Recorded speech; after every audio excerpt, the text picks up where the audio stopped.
and welcome to 340 Paddler. Today I want to talk about eating the elephant. So this is a term you'll hear bandied about with the 340 on a relatively regular basis. And it's a term that I'm not sure that Scott came up with, but he first introduced many of us to. The 340 is, of course, an immensely long race. This is a race that takes days, not hours.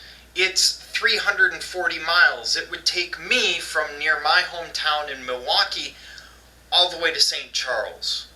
It's the length of Lake Michigan. It's 5 hours of driving. We would consider 5 hours of driving a lot. And now you're going to paddle that distance. It's even longer than a day with your in-laws. Just consider that. Just think about it. Okay. So what happens is a lot of people, when they put in down at Caw Point, they start thinking about a 340-mile race. And for a lot of people, that hurts. And it hurts bad. And the problem is scale. We don't know how to handle that scale unless you have been training 300 miles at a time. You don't really know how to deal with 300 miles. It's hard to wrap your head around. So we need to find a way to deal with this distance in a scale that we can handle, that our primate brains can handle. So, how do we eat the elephant? Well, first of all, you don't focus on 340 miles. That's basically, to me, a fool's errand. Because your brain is constantly going to be sitting there going, yeah, good job, you did 40 miles, you have another 300. So focus on a scale that you can handle.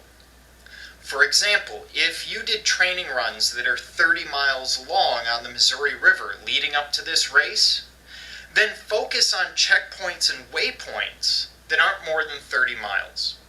So, for example, if you're paddling into Lexington, instead of counting down the 50 miles to Lexington, you would count down to Fort Osage at 30 miles, and then count the 20 miles remaining from Fort Osage to Lexington, then Lexington to Waverly, Waverly to Hills Island, breaking up that run to Miami, etc.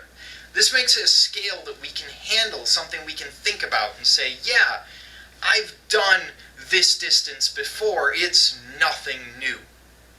In my case, being in Wisconsin, I don't do the really long runs that you see on the Missouri, that you'll see posted about on Facebook and on the forums in the spring and summer. So, I tend to think about things just point to point. I pick about 15 or 20 miles, and that's generally my focus. So my first, as I start the race, I'm looking forward to Labonte, and then I'm looking forward to Fort Osage, Napoleon, and then Lexington. So I just keep breaking it up into scalable bites. I never look forward to St. Charles. I'm always sitting there thinking only about where I am and that next relatable point.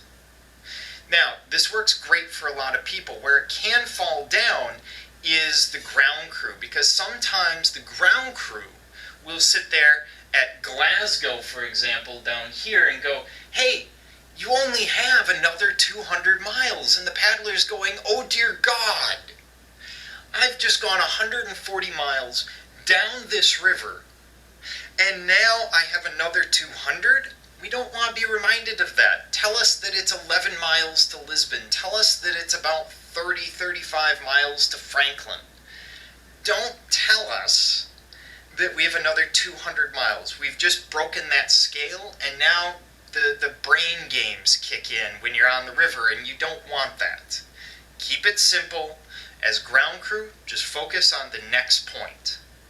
How long is it going to take them to get to that next point? And always keep it scalable. If you do that, it's like eating the elephant, one bite at a time. You don't worry about eating the whole thing.